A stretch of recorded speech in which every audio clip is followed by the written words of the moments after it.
Hello everyone, welcome back to our channel Keerthi's kitchen and fashion. ఇవాల్టి వీడియోలో ఇంట్లోనే ఉండే ఇంగ్రీడియంట్స్తో ఈజీగా, సింపుల్గా, కెమికల్ ఫ్రీగా తిలకం ఎలా చేసుకోవాలనేది చూద్దాము.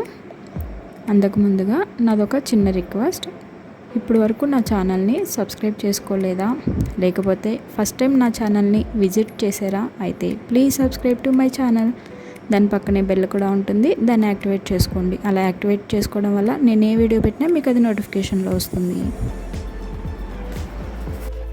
ప్రాసెస్ చూద్దాము. దీనికోసం నేను గోపురం కుంకుమ యూజ్ చేస్తున్నాను, అలాగే aloe vera gel, vitamin E capsule ఒకటి, అండ్ రోజ్ వాటర్.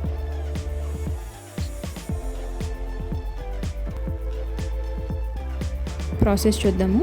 దీనికోసం ముందుగా ఒక మిక్సింగ్ బౌల్ తీసుకుని దాంట్లో 2 స్పూన్స్ కుంకుమ యాడ్ చేసుకోవాలి. అలాగే 1 స్పూన్ అలోవెరా జెల్ యాడ్ చేసుకుని బాగా మిక్స్ అయ్యేటట్టుగా కలుపుకోవాలి. ఇలా ఒక స్టిక్తో కానీ, లేకపోతే మన దగ్గర తిలకం అయిపోయిన నీడిల్ ఉంటుంది కదా, దాంతో అయినా మిక్స్ చేసుకోవచ్చు. నా దగ్గర తిలకం కొన్న క్యాప్ ఉంది, దాంతోనే మిక్స్ చేస్తున్నాను. ఇది బాగా మిక్స్ అయిన తర్వాత కొంచెం కొంచెంగా రోజ్ వాటర్ని యాడ్ చేసుకుంటూ మొత్తం మిక్స్ చేసుకోవాలి. 1 స్పూన్ అలోవెరా జెల్ సరిపోతుంది దీనికోసము. అలాగే ఈ మిక్స్ మొత్తము రోజ్ వాటర్తోనే మిక్స్ చేసుకోవాలి.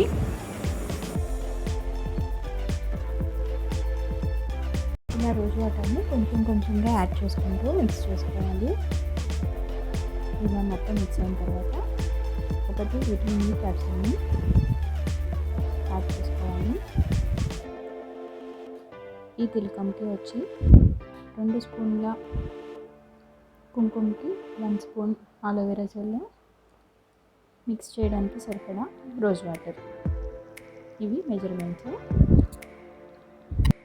చూడండి, ఈ కన్సిస్టెన్సీ సరిపోతుంది. తర్వాత నేను ఇలా తిలకం పెట్టుకుని చూపిస్తున్నాను. చూడండి, ఇలా 2 డాట్స్గా పెట్టుకున్నాను.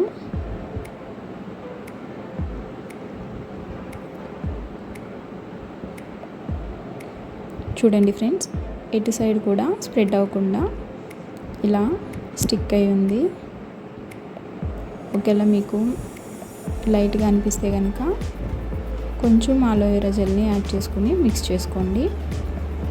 కొంచెం గట్టిగా అనిపిస్తే కనుక రోజ్ వాటర్తో యాడ్ చేసుకోవాలి. చూసారు కదా ఫ్రెండ్స్, ఇలా ఆరిపోయినాక కూడా చాలా స్టిక్కీగా ఉంది అండ్ షైనీగా కూడా ఉంది. మనం తీసుకునే కుంకుమ బట్టి దాని యొక్క కలర్ డిపెండ్ అయి ఉంటుంది. నేను ఇక్కడ గోపురం కుంకుమ యూజ్ చేశాను. Thank you for watching.